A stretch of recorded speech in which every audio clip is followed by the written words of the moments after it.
Hey there, fellow fully grown adults.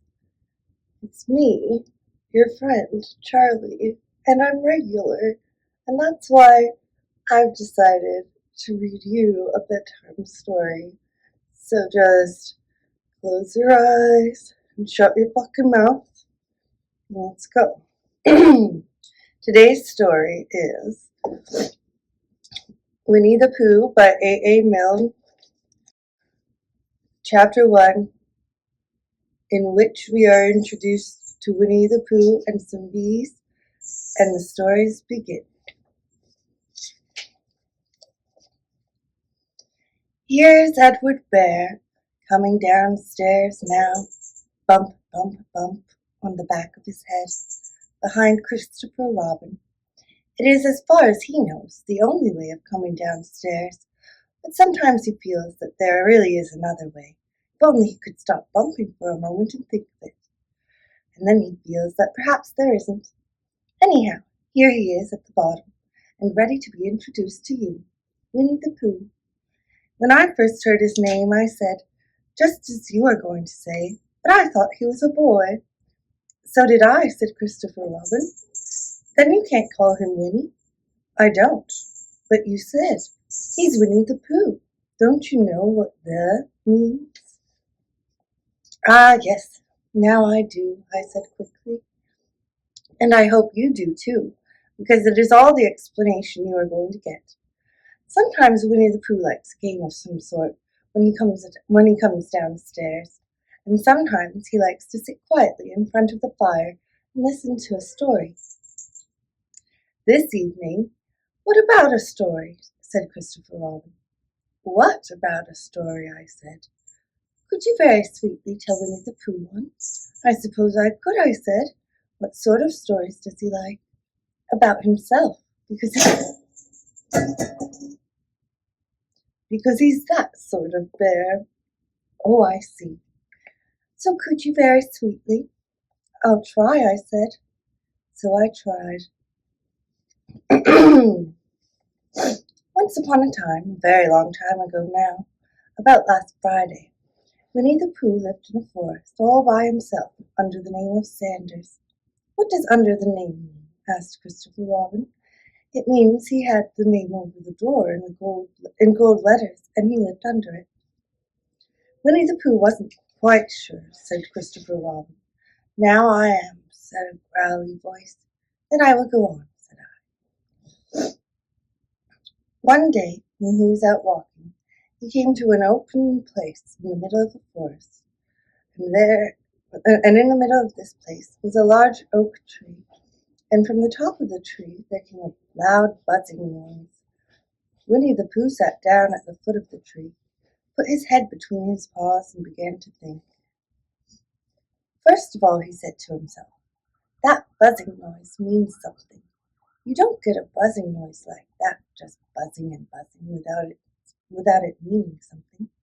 If there's a buzzing noise, somebody's making a buzzing noise, and the only reason for making a buzzing noise that I know of is because you're a bee. Then he thought another long time and said, and the only reason for being a bee is that I know of is making honey. And then he got up and said, and the only reason for making honey is so that I can eat it. So he began to climb the tree. He climbed and he climbed and he climbed, and as he climbed he sang a little song to himself. It went like this. Isn't it funny how a bear likes honey? Buzz, buzz, buzz, I wonder why he does.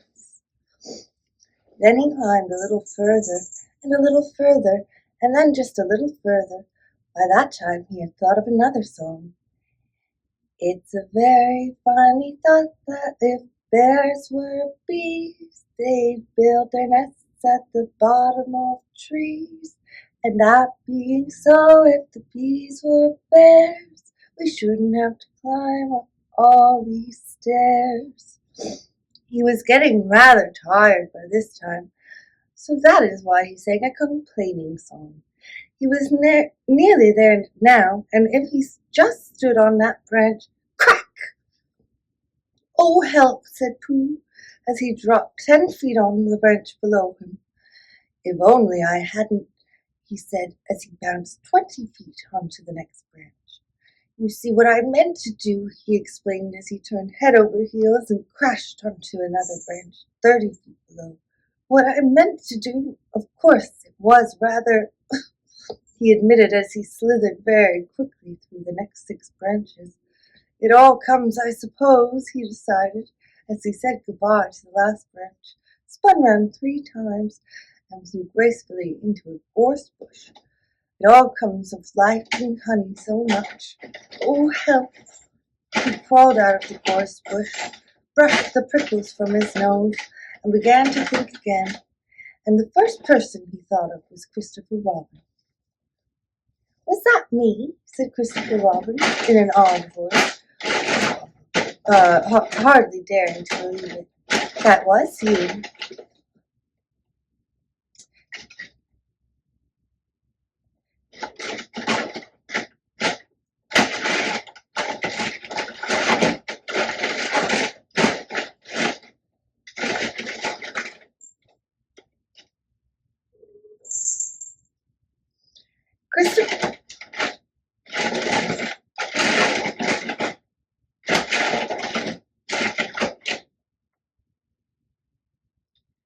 Christopher Robin said nothing, but his eyes got larger and larger, and his face got pinker and pinker. So Winnie the Pooh went round to his face. So Winnie the Pooh went round to his friend Christopher Robin, who lived behind a green door in another part of the forest. "Good morning, Christopher Robin," he said. "Good morning, Winnie the Pooh," said you.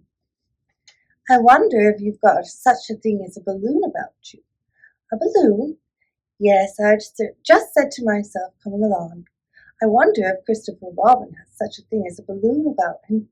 I just said it to myself, thinking of balloons and wondering, what do you want a balloon for?" you said. Winnie the Pooh looked round to see that nobody was listening, put his paw to his mouth, and said in a deep whisper, "Honey." "But you don't get honey with balloons." "I do," said Pooh. "Well, it just happened that you had been to a party the day before at the house of your friend Piglet, and you had balloons at the party. You had a big green balloon, and one of Rabbit's relations had a big blue one, and had left it behind, being really too young to go to a party at all. And so you had brought the green one and the blue one home with you. Which one would you like?" you asked Pooh. He put his head between his paws and thought very carefully. "It's like this," he said. "When you go after honey with a balloon, the great thing is not to let the bees know you're coming.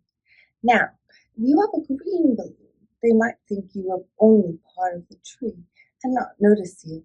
And if you have a blue balloon, they might think you were only part of the sky and not notice you. And the question is, which is most likely?" "Wouldn't they notice you underneath the balloon?" you asked. "They might or they might not," said Winnie the Pooh. "You never can tell with bees." He thought for a moment and said, "I shall try to look like a small black cloud. That will deceive them." "Then you had better have the blue balloon," you said, and so it was decided. Well, you both went out with the blue balloon, and you took your gun with you just in case, as you always did. And Winnie the Pooh went to a very muddy place that he knew of, and rolled until he was black all over, and then, when the balloon was blown up as big, and you and Pooh were both holding on to the string, you let go suddenly, and Pooh Bear floated gracefully up into the sky, and stayed there, level with the top of the tree, and about 20 feet away from it. "Hooray!" you shouted. "Isn't that fine?" shouted Winnie the Pooh down to you. "What do I look like?" "You look like a bear holding on to a balloon," you said. "Not," said Pooh anxiously, "not like a small black cloud in a blue sky. Not very much.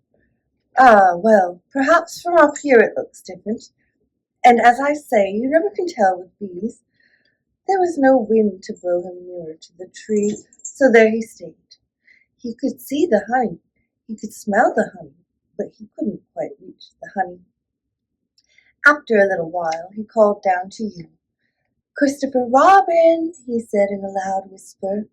"Hello. I think we suspect something." "What sort of thing?" "I don't know, but something tells me that they're suspicious."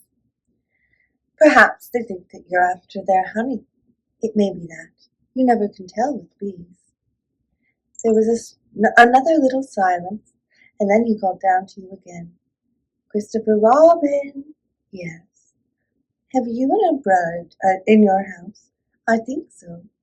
"I wish you would bring it out here, and walk up and down with it, and look up at me every now and then, and say, 'Tut, tut, it looks like rain.' I think if you did that, it would help the deception which we are practicing on these bees." "Well," you laughed to yourself, "silly old bear!" But you didn't say it aloud because you were so fond of him, and you went home for your umbrella. "Oh, there you are!" called down Winnie the Pooh as soon as you got back to the tree. "I was beginning to get anxious. I have discovered that the bees are now definitely suspicious." "Shall I put my umbrella up?" you said. "Yes, but wait a moment. We must be practical. The important bee to deceive is the queen bee. Can you see which is the queen bee from down there?" "No." "Ah, pity. Well now, if you walk up and down with your umbrella, saying, 'Tut, tut, it looks like rain,' I shall do what I can by singing a little cloud song, such as a cloud might sing. Go!" So while you walked up and down and wondered if it would rain, Winnie the Pooh sang this song. "How sweet to be a cloud floating in the blue. Every little cloud always sings aloud. How sweet to be a cloud floating in the blue.